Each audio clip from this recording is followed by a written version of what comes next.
میں اس کی جہاز کی پرواز کے بعد ہیتھرو ایئرپورٹ پر یوں کھڑا رہ گیا جیسے میرے ارد گرد سنسان جنگل ہے، جس سے میرے لیے سلامتی کی منزل کا ایک ہی رستہ تھا جو اب نہیں رہا۔ پہلی بار میں نے خود کو تنہا، بے بس اور خوفزدہ محسوس کیا۔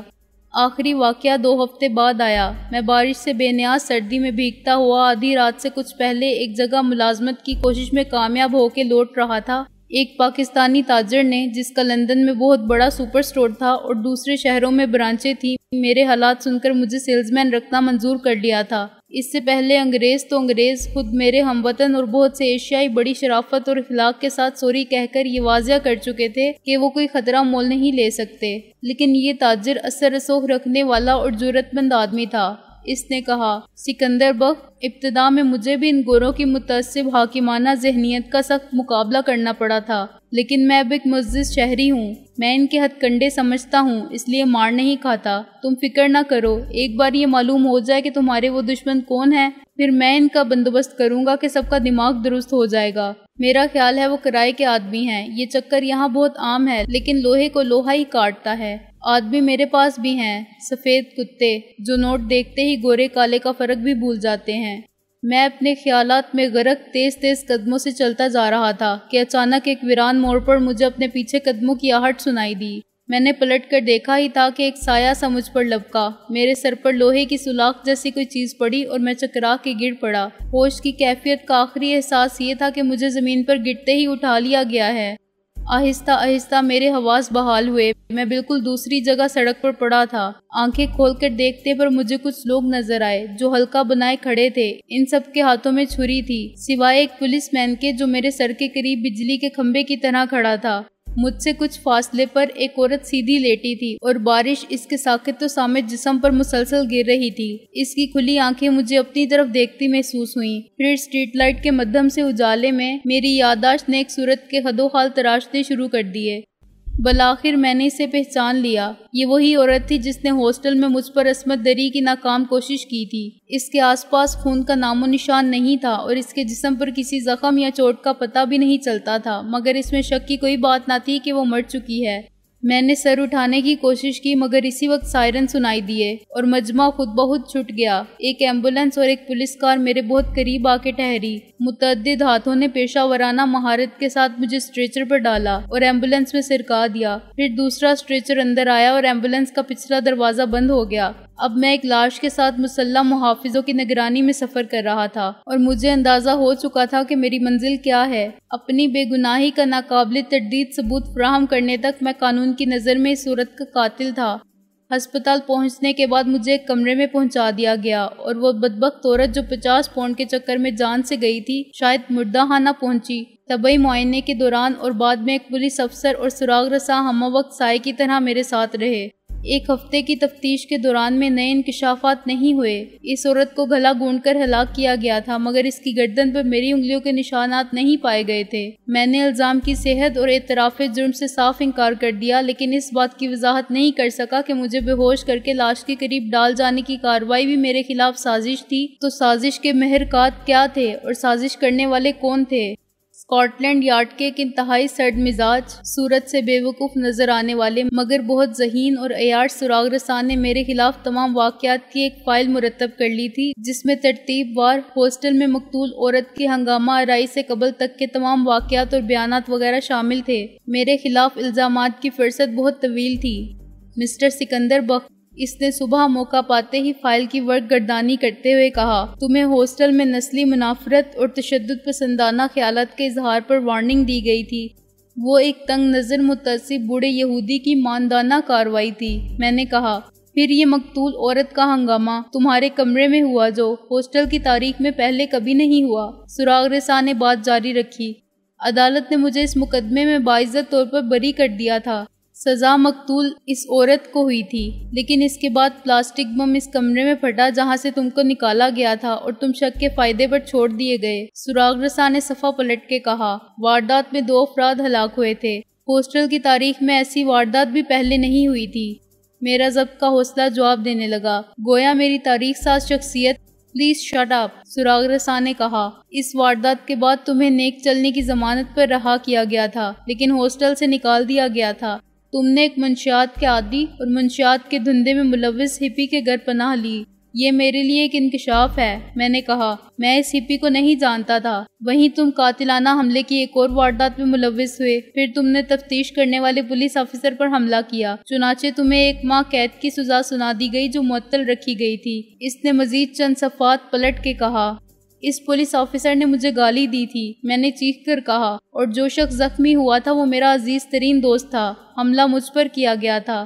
تم جج کے اس سوال کا جواب نہیں دے سکے تھے کہ تمہارے خلاف سازش کا جواز کیا ہے۔ وہ اسی سرد مہری سے بولا، اور خود تمہارے وکیل نے آئندہ کے لیے تمہاری پیروی کرنے سے انکار کر دیا تھا۔ اس کی خدمات رضاکارانہ تھیں، میں نے برہمی سے کہا۔ اب تازہ ترین حادثہ اس عورت کا قتل ہے جس نے پہلی بار تم پر ایک سنگین الزام عائد کیا، اور اس طرح وہ تمہارے ہاسٹل کے اخراج کا اور تمہارے تعلیمی کیریئر کے خاتمے کا سبب بنی تھی۔ سراغ رساں نے فائل رکھ کے اور مجھ پر نظر جما کے کہا، کیا یہ فرض نہیں کیا جا سکتا کہ تم نے سامنا ہوتے ہی انتقامی جذبات سے مغلوب ہو کے اس کا گلا گھونٹ دیا؟ تم اب تک یہ ثابت نہیں کر سکے ہو کہ تم پر کسی نامعلوم شخص نے جائے واردات سے دور حملہ کیا تھا۔ تو میرے سر پر ڈنڈا یا سریا کس نے مارا تھا؟ خود میں نے بھنا کر کہا۔ سراغ رساں نے نفی میں سر ہلایا اور فائل کا ایک اور صفحہ پلٹا۔ میڈیکل رپورٹ میں سریے ڈنڈے کا کوئی ذکر نہیں، تمہارے سر پر پتھر لگا تھا، غالباً یہ چوٹ گرنے سے آئی تھی۔ تم مسٹر اقبال سے واقف ہو؟ ہاں، میں نے جوش سے کہا۔ وہ بہت بڑے بزنس مین ہیں، انہوں نے مجھے سیلز مین کی جگہ دی تھی، اور تم رات 11 بجے کے قریب ان کے گھر سے رخصت ہوئے تھے۔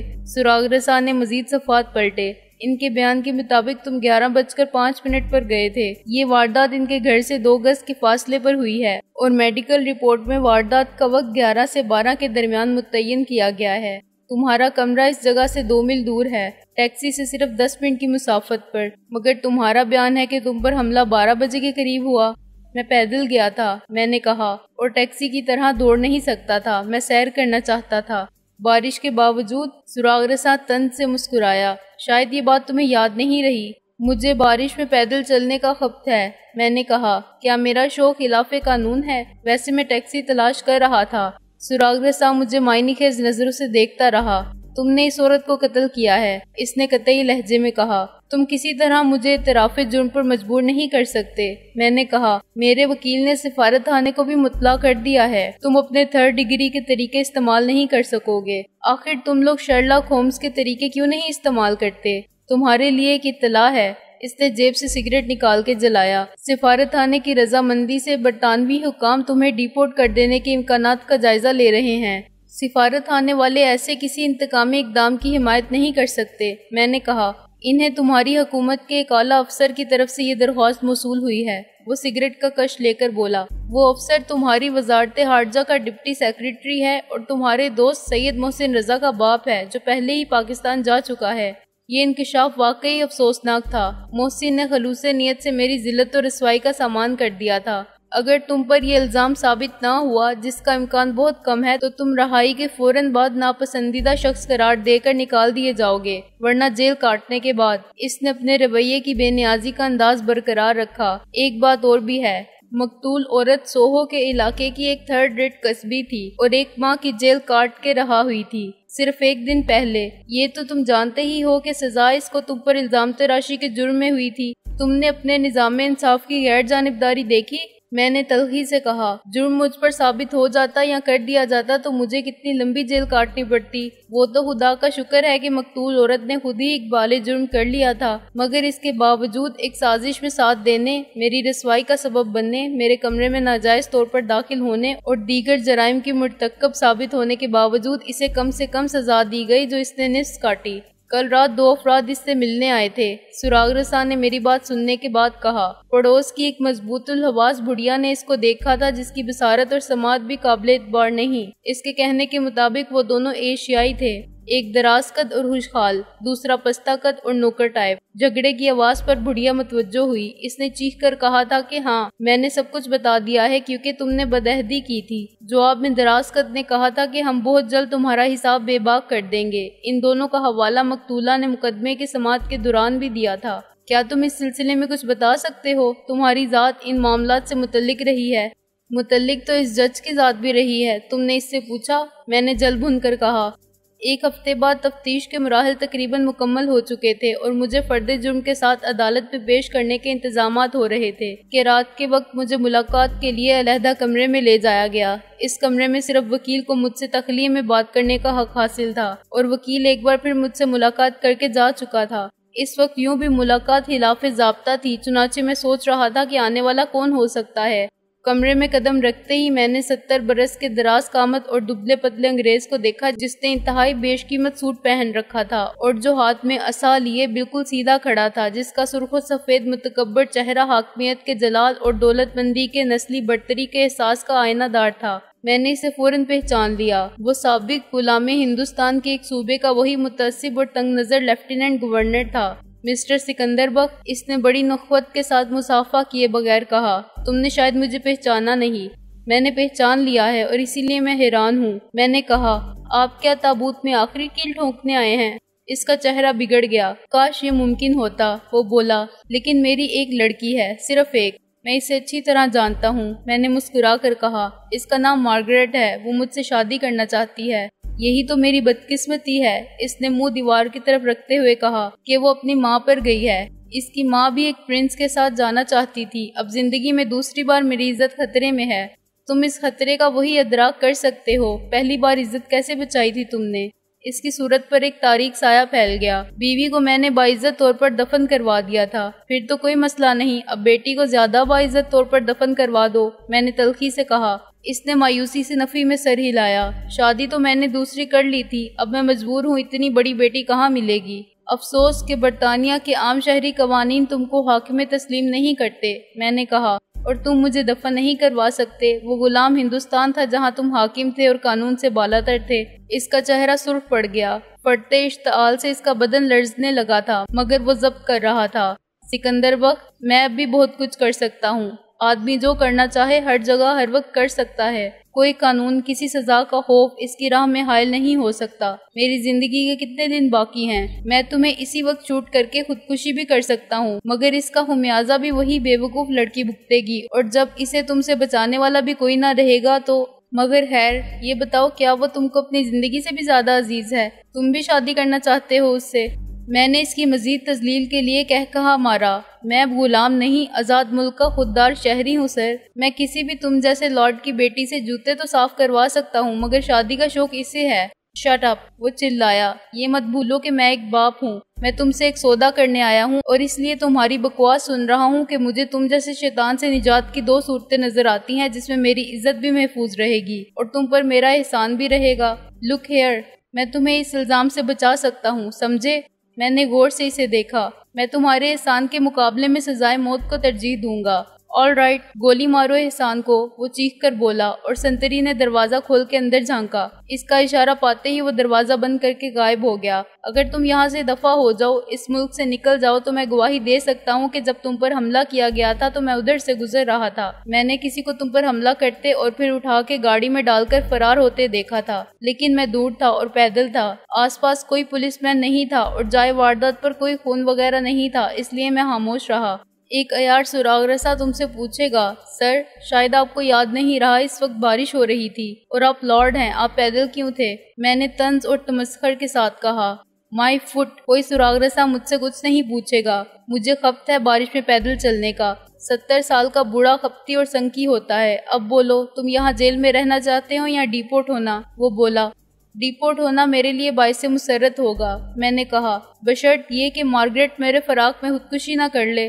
اس نے اطمینان سے ایک گہری سانس لی اور چھڑی کو بڑے وقار سے گھماتا دروازے کی طرف بڑھا۔ اسے میں سمجھا لوں گا۔ لارڈ جیمز، دروازے کے قریب میں نے اسے روک لیا۔ آئی ایم سوری سر، میں نے صدقے دل کے ساتھ کہا، اور میں آپ کے اس احسان کو ہمیشہ یاد رکھوں گا۔ انسانی رشتوں کی آبرو کا رنگ سے کوئی تعلق نہیں۔ اس نے رک کر مجھے دیکھا، ہاتھ بڑھا کے مجھ سے مصافحہ کیا اور باہر نکل گیا۔ جب مجھے ڈیپورٹ کیا گیا تو الوداع کہنے کے لیے آنے والے افراد صرف 2 تھے، ایک لارڈ جیمز اور دوسری اس کی بیٹی مارگریٹ، اور وہ اتنی افسردہ تھی کہ میرے لیے اس سے نگاہ ملانا بھی دشوار تھی۔ میرے ذہن میں وہ شام تھی جب ایک احکامانہ کمینی خواہش کے تحت میں نے اس سے اپنے آباء و اجداد کی محکومی کا انتقام لینے کے بارے میں سوچا تھا۔ جہاز کے ٹیک آف کرنے میں آدھا گھنٹہ باقی تھا جب اچانک اناؤنسر کی آواز نے ہر سمت سے مجھے پکارنا شروع کر دیا۔ مسٹر سکندر بخت، جہاں بھی ہوں PIA کے کاؤنٹر پر آ جائیں۔ ہیلو، اٹینشن مسٹر سکندر بخت۔ کاؤنٹر پر ایک نکچڑی لڑکی نے غور سے مجھے دیکھا۔ آپ سکندر بخت ہیں؟ وہ تقریباً ڈانٹ کر بولی۔ جی، اپنا پاسپورٹ دکھاؤں؟ میں نے کہا، یا حلف نامہ داخل کرواؤں؟ جواب دیے بغیر اس نے ایک لمبوترا سا ہاکا لفافہ میری طرف بڑھا دیا۔ آپ کے لیے۔ میں نے لفافہ لے لیا، اس پر میرا ہی نام لکھا ہوا تھا۔ یہ کس نے دیا ہے؟ میں نے کہا، ایک بچہ تھا۔ نکچڑی لڑکی نے کہا، میں نے اس کا نام نہیں پوچھا۔ یہ بھی نہیں پوچھا کہ اس کو یہ خط کس نے دیا تھا؟ میں نے کہا، جی نہیں، ویسے آپ اس کو لینے کے پابند نہیں ہیں۔ نکچڑی لڑکی نے کہا، اس منطق کا کوئی جواب نہیں تھا، اس لیے میں نے لفافہ جیب میں ڈال لیا۔ اس میں صرف کاغذات تھے، چنانچہ تفتیش کی کوئی بات نہیں تھی۔ لفافے کی بجائے پیکٹ ہوتا تو میں خود اس نکچڑی لڑکی سے کہتا کہ میں اسے لینے کا پابند نہیں، اور اگر بعد میں وہ پارسل دھماکے سے پھٹ جاتا تو مجھے قطعی افسوس نہ ہوتا۔ شاید نئے کاؤنٹر پر آنے والی نئی لڑکی زیادہ خوبصورت اور کم بد اخلاق ہوتی۔ جہاز جب برطانیہ کے قیام کی خوشگوار اور ناخوشگوار یادوں کی سرحد سے بھی دور نکل گیا تو مجھے وہ لفافہ یاد آیا۔ لفافے میں سے ٹائپ کیے ہوئے چند صفحات پر مشتمل ایک خط برآمد ہوا جو مجھے مخاطب کر کے لکھا گیا تھا، لیکن خط کے آخر میں لکھنے والے نے اپنا نام و نشان کچھ نہیں دیا تھا۔ چند سطور پڑھنے کے بعد مجھے اندازہ ہو گیا کہ ٹائپ کرنے کا مقصد اپنے ہاتھ کی تحریر دینے سے گریز کے سوا کچھ نہیں تھا۔ عبارت ٹھیک تھی مگر ٹائپ کی غلطیاں بے شمار تھیں۔ اس میں لکھا تھا، ڈیئر کبیر خان، میں نے ایک بار ٹیلی فون کر کے تمہیں بتانے کی کوشش کی تھی کہ تمہارے والد خیریت سے نہیں ہیں اور تمہیں فوراً وطن جا کے حالات کو سنبھالنا چاہیے، لیکن تم نے میری بات پر سنجیدگی سے غور نہیں کیا۔ میں نے تمہیں محتاط رہنے کا مشورہ دیا تھا جسے تم نے اہمیت نہیں دی۔ نتیجہ یہ کہ تمہارے خلاف سازش کا جال پھیلانے والے تمہارے لیے مسلسل پریشانی کے اسباب پیدا کرتے رہے۔ یہ تمہاری خوش قسمتی ہے کہ اندازوں کی غلطی اور اتفاقات کے باعث تم خیر و عافیت کے ساتھ واپس لوٹ رہے ہو، تاہم تمہارے عزم و ہمت اور صبر و استقامت کے آزمائش کے مرحلے تمام نہیں ہوئے اور تم بدستور خطرات کے حصار میں ہو۔ اگر تم میرے دوسری بار ٹیلی فون کرنے پر ہوٹل کے کمرہ نمبر 203 میں آ جاتے تو یہ خط لکھنے کی ضرورت نہ پڑتی اور میں بالمشافہ تمہیں بہت کچھ بتا دیتا۔ شاید بروقت اصل حقائق سے باخبر ہونے کے بعد تمہارے شکوک رفع ہو جاتے اور تم فوری طور پر کوئی قدم اٹھاتے تو بہتری کی صورت پیدا ہو جاتی۔ افسوس یہ ہے کہ تم نے مجھے اپنا خیرخواہ تسلیم نہیں کیا۔ ممکن ہے تمہیں بدظن کر دیا گیا ہو۔ لندن سے آتے جاتے میں نے بہت سے خطرات مول لے کر تمہیں خبردار کرنا چاہا تھا مگر مجھے ناکامی ہوئی۔ اب تیسری بار لندن سے گزرتے ہوئے مجھے تمہارے حالات کے مزید ابتر ہو جانے کی اطلاع ملی تو میں افسوس کے سوا کچھ نہ کر سکا۔ مجبوراً یہ خط ارسال کر رہا ہوں جس کے بارے میں مجھے بہت کم امید ہے تم تک پہنچ جائے گا، اور اگر پہنچا تو عین ممکن ہے اس کی خبر بھی دشمنوں تک پہنچ جائے۔ خط کو پڑھ کے جلا دینا اور میرے لیے مغفرت کی دعا کرنا۔ بشرطِ زندگی تم سے کبھی نہ کبھی ملوں گا تو وہ باتیں بھی بتا دوں گا جو اس وقت نہیں بتا سکتا کیونکہ وقت بہت کم ہے۔ پہلی بات تو یہ کہ تمہارے ساتھ ایک کرائے کے قاتل کو روانہ کیا گیا ہے۔ اس کے بارے میں تفصیلات کا مجھے علم نہیں کہ وہ کون ہے یا اس کا حلیہ کیا ہے اور وہ اپنا کام سفر کے دوران ہی کرے گا یا منزل پر پہنچنے کے بعد۔ بہرحال تمہیں ہر اجنبی سے محتاط رہنے کی ضرورت ہے۔ دوسری اطلاع تمہارے لیے زیادہ افسوسناک ہے۔ تمہارے والد جن کو تم ماڈل ٹاؤن کی کوٹھی میں چھوڑ کر آئے تھے اب اس کوٹھی میں نہیں ہیں، وہ کوٹھی بھی ان کی نہیں ہے۔ تمہارے جانے کے بعد رفتہ رفتہ ان کا کاروبار ان کے ہاتھ سے نکل گیا اور ان کی آمدنی کے ذرائع مسدود ہو گئے۔ مجبوراً انہوں نے کوٹھی فروخت کر دی اور خود قلعہ گوجر سنگھ کے کرائے کے مکان میں اٹھ گئے۔ کوٹھی کی فروخت سے حاصل ہونے والی رقم بھی زیادہ عرصہ ساتھ نہ دے سکی۔ انہوں نے تمہاری تعلیم کی تکمیل کے لیے کچھ رقم ایک غیر ملکی بینک میں جمع کروا دی تھی جو ان کی ہدایت کے مطابق ہر ماہ تم کو ایک لگی بندی رقم بینک ڈرافٹ کی صورت میں بھیجتا رہا۔ ذاتی ضروریات کی تکمیل کے لیے انہوں نے ایک سیٹ کے پاس چوکیداری کی ملازمت قبول کر لی۔ یہ سیٹ ایک زمانے میں تمہارے والد کا ملازم تھا اور غبن کے بعد روپوش ہو گیا تھا۔ جب بعد میں وہ پکڑا گیا تو اس کے خلاف کوئی الزام ثابت نہ ہو سکا اور اسی رقم سے کاروبار کر کے وہ لکھپتی بن گیا۔ تاہم وہ قدرت کے نظام انصاف سے نہ بچ سکا اور جب تمہارے والد اس کے پاس نوکری کے لیے گئے تو وہ دنیا میں تنہا تھا۔ اس کے بیوی بچے مری سے لوٹتے ہوئے کار کے ایک حادثے میں ہلاک ہو گئے تھے۔ اس نے ترس کھا کر اپنے سابق آقا کا نوکر رکھ لیا۔ بیماری کے باعث وہ کوئی سخت محنت طلب کام نہیں کر سکتے تھے، چنانچہ ان کو کمروں کی اور فرنیچر کی جھاڑ پونچھ کے کام پر لگا دیا گیا۔ اس کے عوض وہ نمک حرام تمہارے والد کو 300 روپے دیتا تھا اور بچا کچا کھانا۔ انہیں وہیں سرونٹ کوارٹر میں ایک کمرہ مل گیا تھا جس میں وہ اب بھی رہائش پذیر ہوں گے۔ میری آخری اطلاع کے مطابق 1 مہینہ پہلے وہ اسی کمرے میں اور شدید علیل تھے۔ ان کو کھٹیا کا مرض لاحق ہو گیا، لیکن علاج معالجے کے لیے اچھے ڈاکٹروں کی خدمات حاصل کرنا ان کی استطاعت سے باہر تھا۔ وہ بمشکل ایک سرکاری ڈسپنسری تک جاتے تھے اور اس برائے نام علاج سے فائدے کی بجائے ان کو نقصان ہو رہا تھا۔ یہ سب کچھ قبل از وقت جان لینا تمہارے لیے بے حد ضروری ہے تاکہ خدا نہ خواستہ تم دیال سنگھ کالج ہاسٹل اور نواب مظفر علی قزلباش کے محل کے درمیان واقع چودھری چراغ دین کی کوٹھی جس کے دروازے پر سی ڈین کی تختی لگی ہوئی ہے اس کے سرونٹ کوارٹر میں پہنچو اور تمہیں معلوم ہو کہ وزیر خان کا انتقال ہو چکا ہے اور تمہارے لیے یہ صدمہ غیر متوقع نہ ہو۔ خدا کرے وہ زندہ ہوں اور تمہیں وہ سب کچھ بتا سکے جو میں نہ بتا سکا۔ انہوں نے یہ سب کچھ تمہیں صرف اس لیے نہیں لکھا تھا کہ تمہاری تعلیم میں حرج واقع نہ ہو اور یہ نہ ہو کہ تم سب کچھ چھوڑ چھاڑ کے واپس آ جاؤ۔ اس طرح ان کی تمام ریاضت رائگاں جاتی۔ ان کی زندگی کی واحد قابل فخر کامیابی تم ہو۔ کبیر، ان کی موجودہ حالت کا سبب صرف ایک شخص ہے، میر شرافت علی، جو ان کا بزنس پارٹنر تھا۔